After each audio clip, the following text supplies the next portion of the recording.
Okay, so rack of lamb. This is what we call a French rack of lamb. Normally, there's a fat cap on this, and this would be on the back of the animal, right? So this is the belly, if you will, right, where the entrails are. Okay, and this side is what we call the sirloin side. So if I was to buy a New York strip steak, and this side here has that little cap on it, that looks just like a ribeye steak. Okay. All right. Normally, what I do for this is this is the way we buy them. Most back in the day, they didn't come this way. They came with all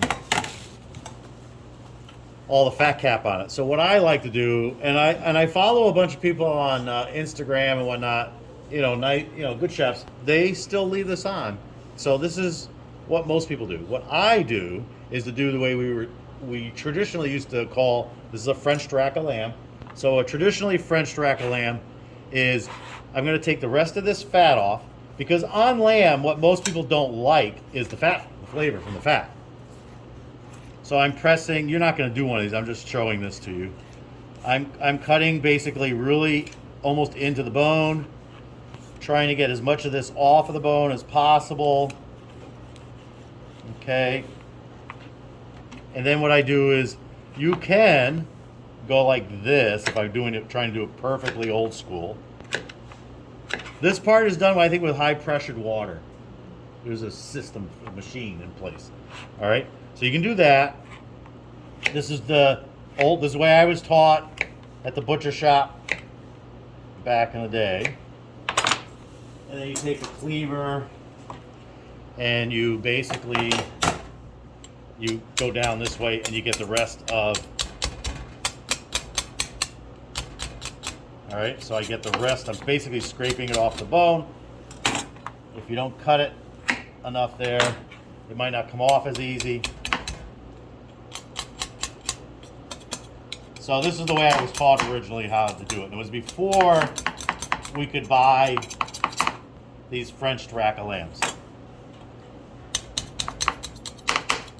So that's the best way to do it. If I can get this one off or not.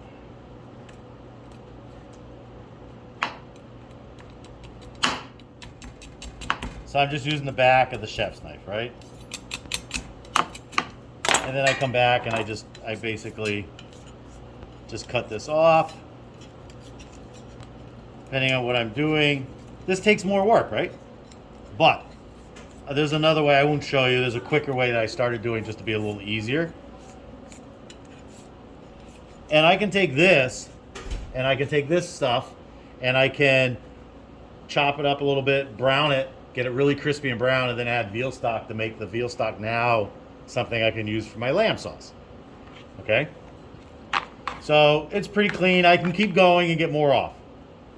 All right? So I would get this out of here. And this one, get it nice and clean. What happens too is then all this off of the bone doesn't burn.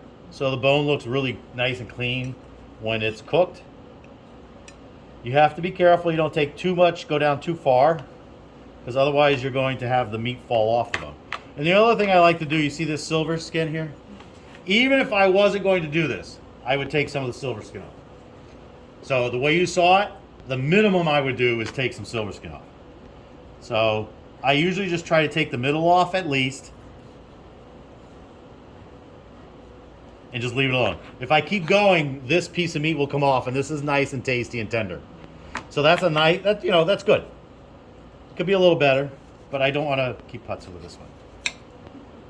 All right, but you don't usually, if you watch Instagram, you're gonna only probably see it this clean, not even this clean, but you're probably gonna see it cleaner than this, but like this, like at a place, big city restaurants charging $100, $200 a person. That's the way all our racks were done. I did all my rack of lambs at my restaurant. I always had rack of lamb in the restaurant. All right. Sometimes what I like to do is once I roast this, is I'll take it off the bone, and then I'll cut these for this. This is really a one-person one. You can get them a little bigger. So if it was like for two people, then I would Once it's roasted, I like to roast it on the bone, nice flavor. Then you take it off, cut the bones here. So I put a rack on each dinner plate, and then slice the lamb and put it on each dinner plate. Where I worked at a restaurant as a server in Switzerland, we used to do this tableside. Not what I just did, but when we served the food cooked tableside. So I'll roast that when I'm done. This is a pork tenderloin.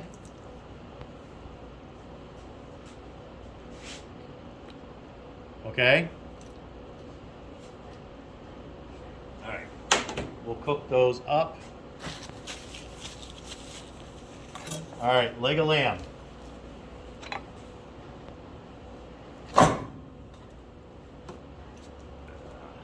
Okay. So, that's a leg of lamb, right? This is the right hind leg, you can tell if you look at it. Here's the tail. And it'd be shaking its little tail at you. Right? Be walking like this. Oh my god. Okay? So, this, and then this is where the hoof is. Okay? Kind of the knee here. Okay, you're not going to be breaking down a leg. Normally I have you guys tag team breaking down a leg of lamb so you get a little used to it. I'm going to give you some meat that you will continue to clean a little bit so you practice that, right? This is all we got, right, Maureen? Yes. Okay. So, but I'll take it off the bone so you can see what it looks like, okay? And in here, sometimes there's a little piece of the tenderloin. Oh, look. So, see that? So this probably here, like theoretically, on the animal.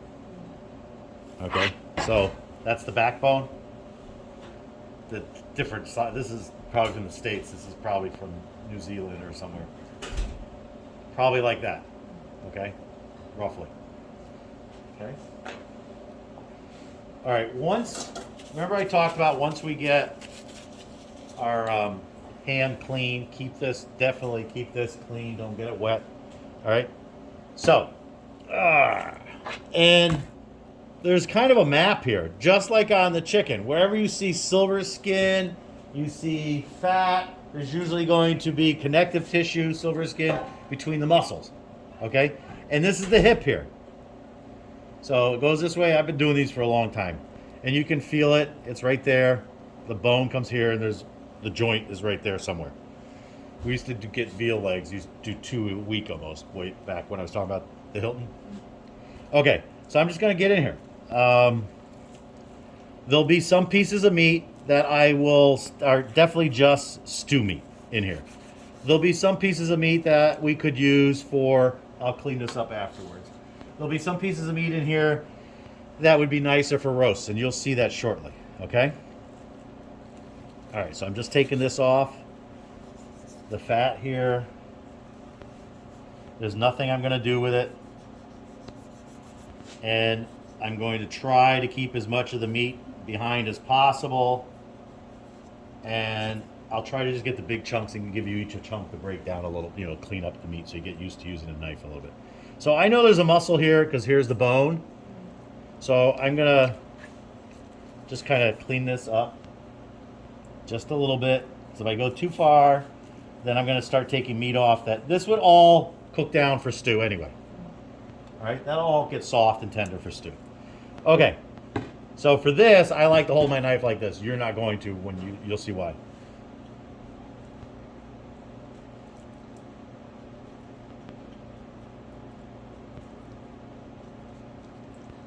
So I'm just trying to get down to the bone. I'm cutting a little off here. Okay, there we go. I feel the bone. Boom. And now I turn the knife away from me. And I'm going that way a little bit. I'm coming back. Okay.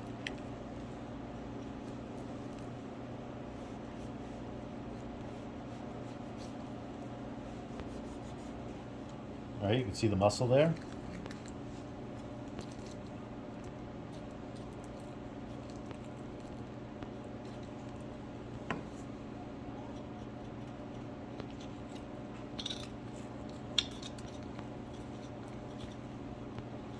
So the bone, I'm going to try to eventually just make my knife keep going along that bone so I can open up the leg of lamb.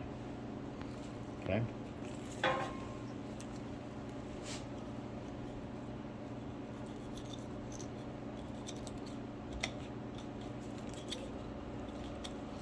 My fingers will get really cold, so you got to keep them away from the knife because sometimes you don't even notice it when you prick it because it's so cold in there. All right, and now the bone is there. I'm gonna try to get under the bone a little bit.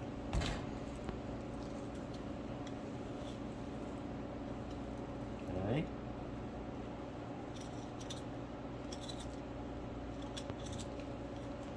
All right, and now we'll go on the top here.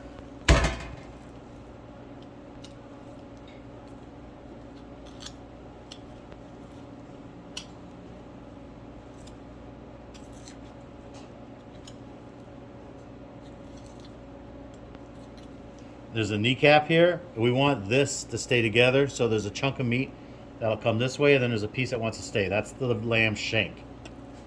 Okay.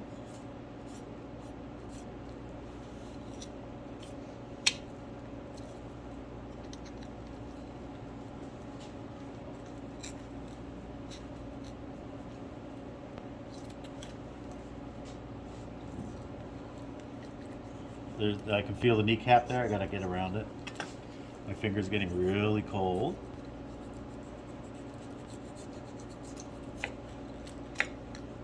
Okay. We'll get this going that way.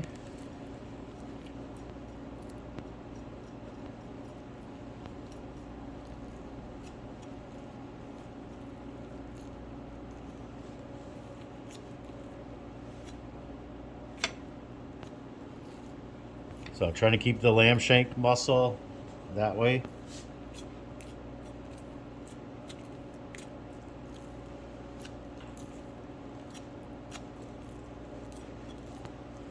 Okay.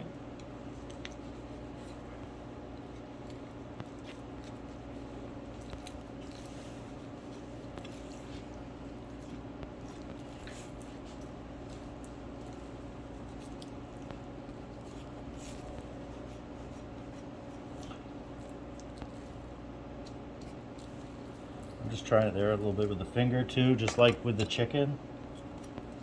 Once you get the muscles kind of off here, you'll see what I mean. It becomes even a little easier. Okay, turn it over.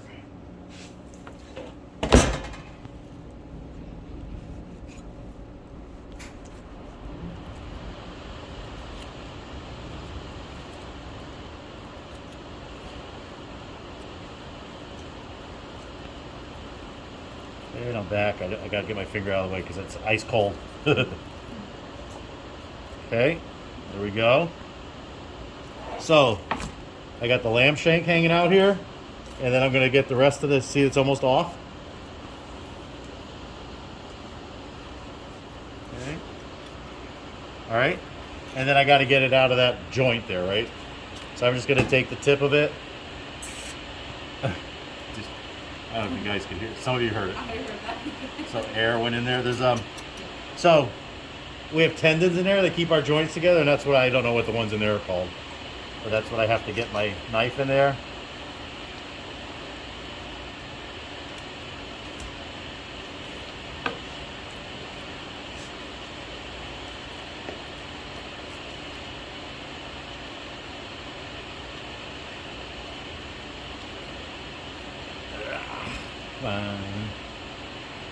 There's one more, I think.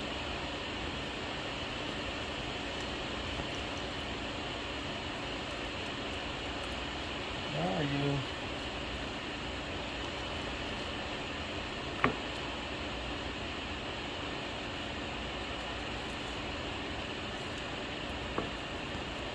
Okay, all right. Hip joint, knee. I'll get back to this in a second. So same thing here.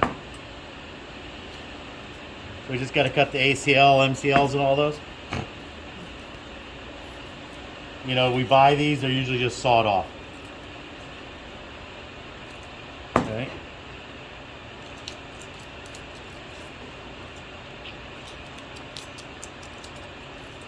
I don't usually use the bones. I'm not a. I tried way back in the day, but most people don't like very lamby taste stuff like Scotch broth, and I think it's mulligatawny. I think it's mulligatawny.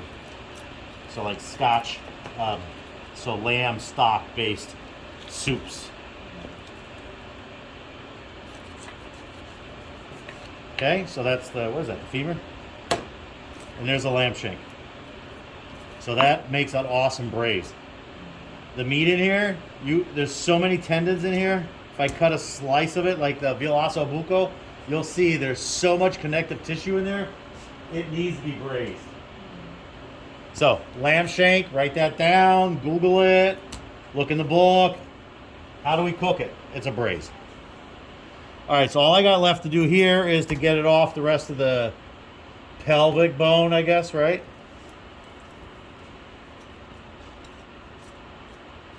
So remember how I said I can feel the muscles separating already? Right there. So let's go ahead and see what happens here. Okay. So I'm trying to do as much with my fingers as possible, just like I asked you to do with the chicken. My fingers are really cold.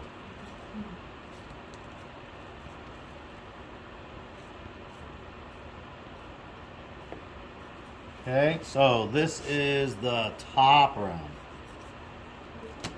Top round. So we buy top round of veal. We buy you can buy the lamb top round. You can buy, and then beef top round. Beef top round is huge. It's a big animal, right? So that's top round.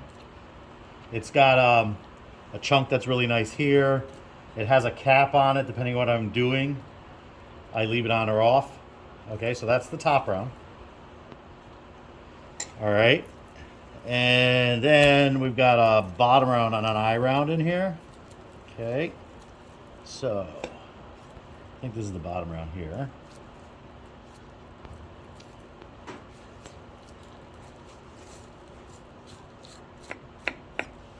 Okay. And I think that's the eye round. Careful, my finger, my left hand is so cold. Okay, so you saw I'm kind of pulling the fat off, and I'm just having the knife help me, right? There's very few cuts into the meat. Very few cuts into the meat. Okay, so I need to get this off of here.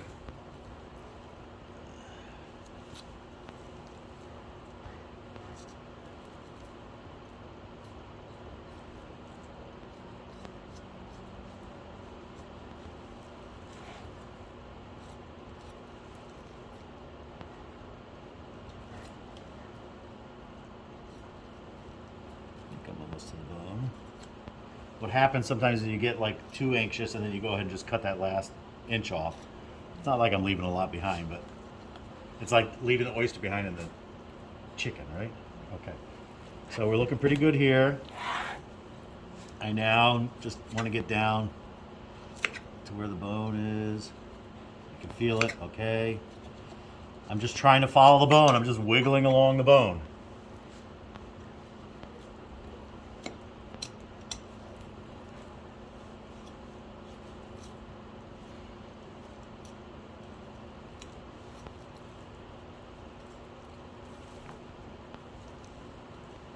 There's a little chunk there I gotta get around.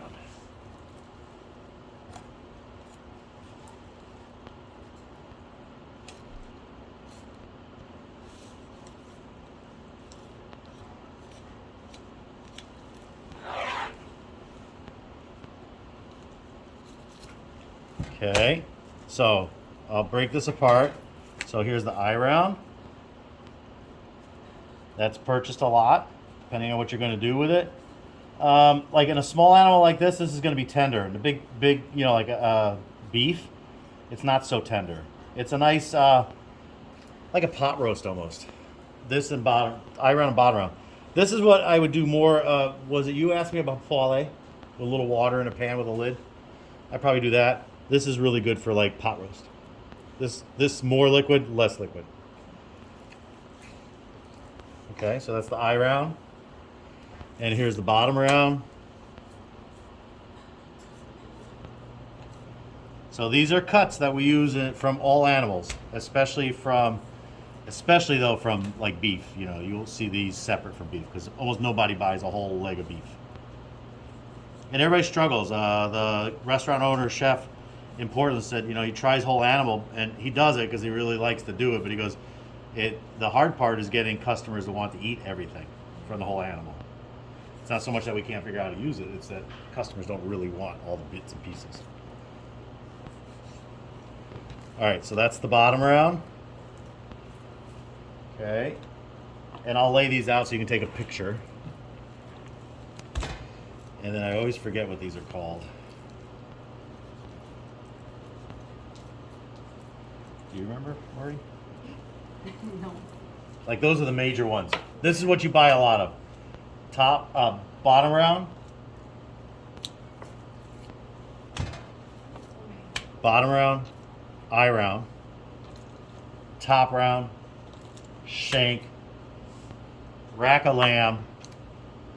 Everything else probably goes to stew meat when you buy stew meat. All right. If you don't buy a bone rolled and tied, like what I just had here, if I put it back together with string without the bone, roast that whole.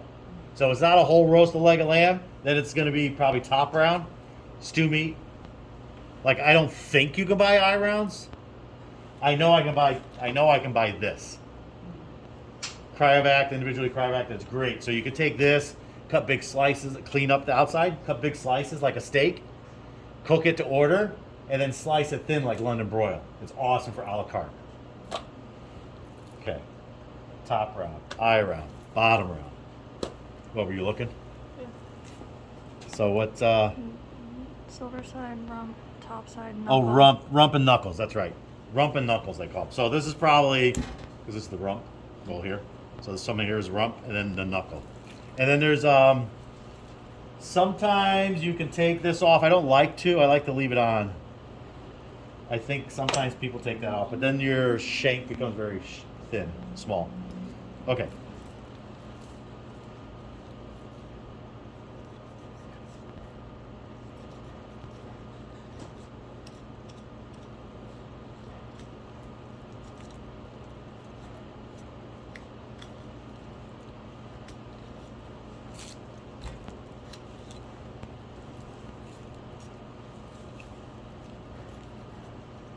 I can feel the bones. I'm just trying to go around it.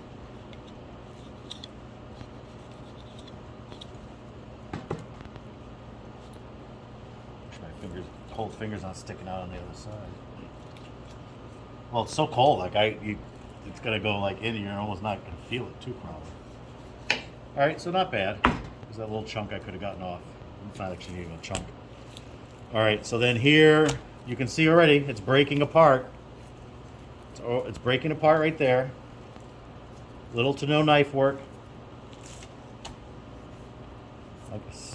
You're not doing the whole leg, so your fingers won't get this cold, but you just got to remind yourself to make sure they're not in the way of the knife blade.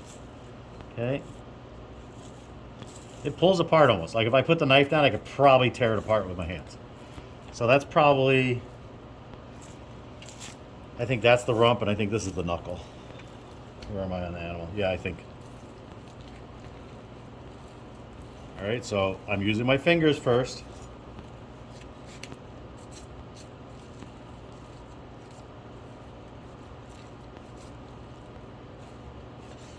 Okay. Yeah, I think so. I think that's rump. I think that's knuckle, I think. This is just junk meat, stew meat.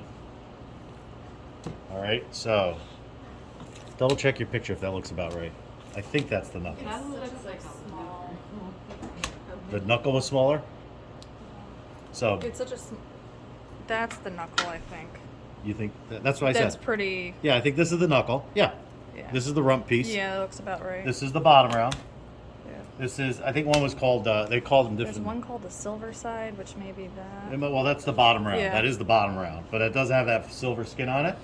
And I think, forget now, I And think then this was over here. Those. Yeah. two. So I got the, Yeah. knuckle, rump, bottom round, eye round, top round. Yeah. Okay? And shank. The rest would be stew meat. So if you want to take a picture of that, go ahead and do that. And then you can write your own notes. and then I'll clean it up a little bit and give you some pieces to work with.